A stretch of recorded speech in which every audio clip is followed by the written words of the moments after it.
1885 Indian national Congress സ്ഥാപിച്ച അതിന്റെ സ്ഥാപക നേതാക്കളിൽ ഒരാളും അതിന്റെ ആദ്യ ജനറൽ സെക്രട്ടറിയുമായിരുന്നു അലൻ ഒക്ടാവിയൻ ഹ്യൂം എന്ന എ.ഒ. ഹ്യൂം. ഒരു ബ്രിട്ടീഷുകാരനായിരുന്ന അദ്ദേഹം ഇന്ത്യയുടെ രാഷ്ട്രീയ രംഗത്ത് മാത്രമല്ല സംഭാവന നൽകിയത്, അറിയപ്പെട്ട ഒരു ഓർണിത്തോളജിസ്റ്റ്, അതായത് പക്ഷിശാസ്ത്രജ്ഞൻ കൂടിയായിരുന്നു എ.ഒ. ഹ്യൂം. ബ്രിട്ടീഷ് ഈസ്റ്റ് ഇന്ത്യ കമ്പനിയുടെ ഒരു ഉദ്യോഗസ്ഥനായി 1849 എ.ഒ. ഹ്യൂം ഇന്ത്യയിലെത്തുന്നത്.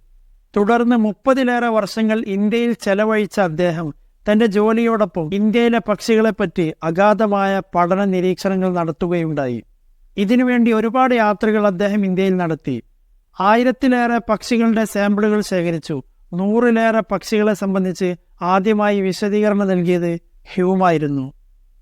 ഇന്ത്യയിലെ പക്ഷികളെ സംബന്ധിച്ച് ഒരുപാട് പുസ്തകങ്ങളും ഗവേഷണ പ്രബന്ധങ്ങളും അദ്ദേഹം തയ്യാറാക്കി. ചില പക്ഷികൾക്ക് അദ്ദേഹത്തിന്റെ പേര് പോലും ലഭിക്കുകയുണ്ടായി. Hume's hawk owl, Hume's leaf warbler, Hume's ground pecker എന്നിവ അവയിൽ ചിലത് മാത്രമാണ്. എന്തിനേറെ പറയുന്നു, ഇന്ത്യൻ പക്ഷിശാസ്ത്രത്തിന്റെ പിതാവ് അഥവാ ഫാദർ ഓഫ് ഇന്ത്യൻ ഓർണിത്തോളജി എന്ന് വിളിക്കുന്നത് എ.ഒ. ഹ്യൂമിനെയാണ്.